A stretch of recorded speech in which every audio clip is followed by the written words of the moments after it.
Vous regardez Bonsoir Paris, merci de nous rejoindre. Job d'été, alternance premier poste, un emploi à la dernière minute, c'est possible. En partenariat avec le magazine L'Étudiant ce soir, on va vous aider. Salut Étienne. Salut Marguerite, tu vas bien? Oui, ça va très bien. Je crois que tu as pas mal de choses à nous dire, plein de petites astuces. On va commencer par les jobs d'été. Il n'est pas trop tard pour trouver des jobs saisonniers voilà, oui, même en dernière minute, pour les retardataires, de toute façon, les employeurs sont en retard aussi. Ça tombe bien, tout le monde est en retard. Non, mais là, c'est vrai que la saison estivale est bien entamée, les grandes vacances sont commencées, mais tous les jobs d'été et saisonniers sont loin d'être pourvus. Alors, je ne sais pas si tu as remarqué, mais il y a énormément d'offres qui commencent par embauche immédiate, as soon as possible, urgent, dès que possible. Voilà, donc c'est bien la preuve que les employeurs aussi sont en retard. En fait, ça s'explique, la levée des consignes sanitaires, l'économie est repartie en flèche, et dans le tourisme, dans l'hôtellerie, dans la restauration, il y a énormément on manque de plongeurs, de commis de cuisine, de réceptionnistes, d'agents d'entretien. Il y a même en ce moment des job dating en plein mois de juillet dans les cafés et restaurants, tellement on manque de personnel. Les campings, les parcs d'attractions recherchent encore des postes en ce moment. Et un bon plan, ça peut être de trouver un poste qui soit logé nourri, parce qu'il y a des employeurs pour attirer les candidats. Voilà, il y a la fédération des logé nourri de blanchi. Voilà, qui recherche à Valseny, c'est en Savoie, un chargé d'accueil. Donc, tout le salaire va en argent de poche. Ça, c'est top. Parmi les secteurs qui recrutent, il y a l'agriculture, par exemple. Ah oui, alors toujours l'agriculture, ça recrute encore. Alors, j'ai fait un petit tour ce matin sur le site l'agriculturerecrute.org. Donc, c'est un bon plan pour les étudiants, ça, pour trouver un job en août, pour un mois, ou un job fin août, début septembre, avant de reprendre les cours à la fac ou à l'école. Donc, on va faire les récoltes des pommes en Anjou ou les vendanges dans le Bordelais. Il y a 10 000 postes à pourvoir sur l'agriculturerecrute.org et des dizaines de postes, notamment d'agents arboricoles, voilà, sur la côte, en Pays de Loire. Très exactement. Il y a aussi le secteur de l'hôtellerie, restauration, tourisme qui est en tension. On a vu ces patrons de bar qui peinent à recruter, ces restaurateurs également. Est-ce qu'il y a d'autres secteurs en tension qui manquent de candidats en ce moment? Je voudrais faire un coup de zoom sur la construction. Alors là, ça peut intéresser les plus jeunes qui sont encore en choix d'orientation. Voilà, mais c'est vrai que le BTP se porte très bien en ce moment. L'activité a retrouvé le niveau d'avant la crise sanitaire, mais du coup, il y a la moitié des chefs d'entreprise qui peinent, qui ont des difficultés de recrutement. Je voyais une PME qui s'appelle Alterea, par exemple, qui recherche, qui va embaucher 150 personnes.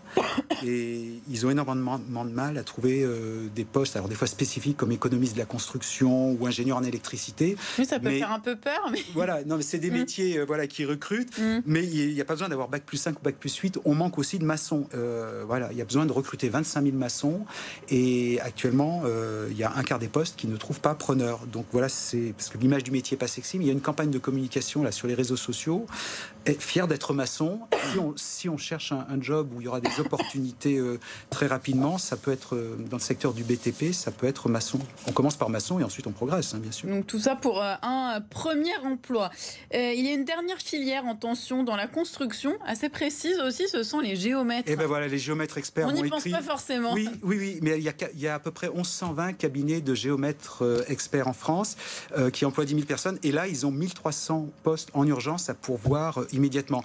Alors, c'est pas forcément des postes de géomètres experts. Il y a des postes à tout niveau de qualification, de bac à bac plus 5. Il y en a un très classique qui est technicien système d'information géographique. Et il y a un nouveau métier que je ne connaissais pas, d'opérateur chargé de l'acquisition de données par drone. Alors, je crois qu'en fait, on conduit le drone et on repère on fait des plans qui vont aider pour gérer les données après. Voilà, ça c'est un de niveau bac. Et c'est vraiment une filière d'avenir et aussi une filière pour trouver un boulot tout de suite maintenant. Voilà. Tu as d'autres bons plans pour les jeunes en alternance ? Alors, en alternance, non, il n'est pas trop tard pour trouver. Ce matin, il y a Google France. Même Google France a des besoins. Ils n'arrivent pas à trouver des apprentis. Voilà, c'est des alternants en marketing digital pour la rentrée de septembre. Donc, vous voyez, même Google France s'y prend en ce moment, début juillet. Et bonne nouvelle aussi pour les jeunes, l'aide à l'embauche d'apprentis, elle est prolongée jusqu'à fin décembre. Donc, ça peut être un argument de plus pour dire à un employeur, recrutez-moi, recrutez-moi. Recrutez-moi, recrutez-moi. On va dire ça aux employeurs, c'est important. Autre question, on va se mettre dans un petit cas pratique. Je viens juste d'être diplômée, j'aimerais travailler à la rentrée, dois-je chercher mon premier emploi en septembre, ou est-ce que c'est utile de postuler en juillet-août, ou bien dois-je attendre? C'est vrai que souvent c'est un bon conseil c'est creux, juillet-août, personne ne va répondre. Voilà. Et en fait, ça peut être très malin. Les recruteurs le conseil, c'est vraiment de postuler en juillet et en août, parce que pour deux raisons. Les recruteurs sont plus facilement joignables, et puis vous allez être plus facilement identifié. Je m'explique, tous les recruteurs, les employeurs, les cabinets de recrutement, les chasseurs de tête, ils ne sont pas en vacances durant 2 mois. Donc vous aurez peut-être et l'activité baissant un petit peu, ce sera peut-être plus facile de les joindre, et ils auront plus de temps à consacrer à votre candidature. Donc je pense qu'il ne faut pas hésiter, surtout que la majorité des jeunes diplômés ont tendance à arriver sur le marché du travail en septembre et à chercher en septembre, octobre, et là vous serez noyé dans le flot des candidatures qui arriveront à la rentrée. Donc peut-être anticiper et téléphoner en juillet, en août. Voilà.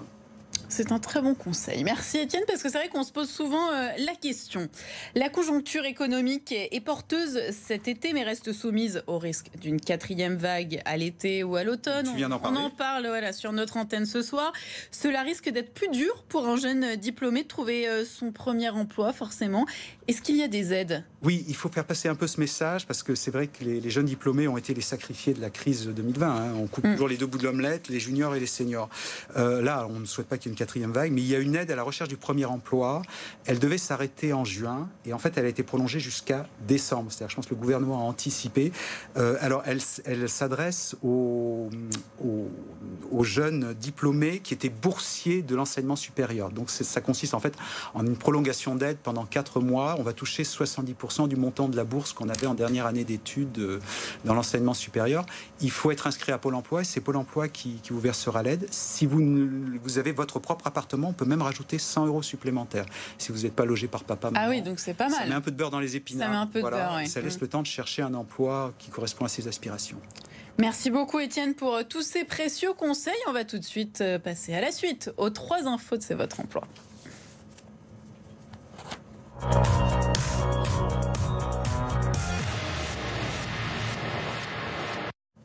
Pour commencer, Étienne, Engie Home Service recrute 213 techniciens en alternance. Ben voilà, on disait que l'alternance, ça recrute. Oui, c'est une filiale Exemple d'Engie. concret. Exemple concret. Voilà, et là aussi, des techniciens maintenance, gaz, fuel, pompe à chaleur, climatisation à énergie renouvelable. Ils vous forment à ce métier. En fait, il va falloir réparer le chauffage, entretenir la clim. Alors, vous allez pouvoir préparer un CQP métallurgie. C'est quoi un CQP ? C'est une certification qualification professionnelle de branche, et qui est reconnue. Alors, c'est pas un diplôme national, mais c'est reconnu par toute la branche. Et surtout, vous allez être embauché à l'issue de votre contrat. C'est une formation de 10 mois, rémunérée, une certification reconnue. Donc la marche à suivre, c'est d'aller sur le site d'Engie Home Services, à la page recrutement, et de postuler pour ces postes en alternance. Tout simplement. Autre recrutement, les crèches, les petits chaperons rouges recrutent 426 personnes en Ile-de-France, dont 359 en CDI d'ici la fin de l'année. C'est pour préparer la rentrée. Et déjà, on peut anticiper, envoyer son CV au cœur de l'été. Dans le monde de la petite enfance, on manque toujours de personnel. Donc, ça va être des éducateurs de jeunes enfants, des infirmiers, des psychomotriciens, des auxiliaires de puériculture. Ils recrutent aussi 4 médecins, un psychomotricien. Il y a des postes de directeur de crèche aussi. Alors là, évidemment, pour postuler, il faut avoir tous les diplômes d'État requis. Hein, c'est très encadré.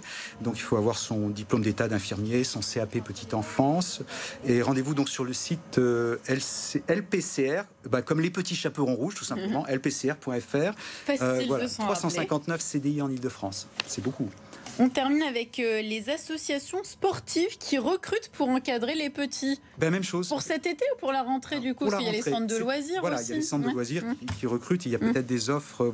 Là, les associations sportives manquent des fois de candidats pour la rentrée. Et pourtant, elles proposent des CDI à temps partiel. Alors, si vous avez votre BPGEPS, là aussi, c'est le brevet pour l'éducation de la jeunesse physique et sportive. Il vous faut aussi la carte professionnelle, sinon vous ne pouvez pas être coach ou animateur sportif en France. J'ai l'exemple à Boulogne-Billancourt, donc tout près d'ici, la CBB, la section athlétisme, qui n'a toujours pas trouvé pour la rentrée son éducateur sportif pour animer les tout petits et encadrer les tout petits le mercredi après-midi. Les petits athlètes qui vont de baby athlètes jusqu'à poussins. Les baby athlètes, c'est très mignon ça. Ouais, à partir de 4 ans jusqu'à 8-9 ans, les poussins. Vous pouvez envoyer votre candidature à lacbbathlé.org. C'est bien noté. Merci beaucoup, Étienne. Vous pouvez évidemment retrouver tous ces bons plans, ces annonces sur le site de BFM Paris, sur nos réseaux sociaux et également sur le site du magazine L'Étudiant. Voilà, et prendre vos petites notes bien tranquillement. Magazine en ligne, exactement. C'est votre emploi, c'est terminé, mais pas d'inquiétude. On se retrouve demain pour votre santé en partenariat cette fois-ci avec le magazine Top Santé. On prend soin de vous dans Bonsoir Paris. Si vous avez des questions, des préoccupations, n'hésitez pas à nous contacter au 06 13 02 46 93. Vous avez également cette adresse mail témoin avec un s @bfmparis.fr.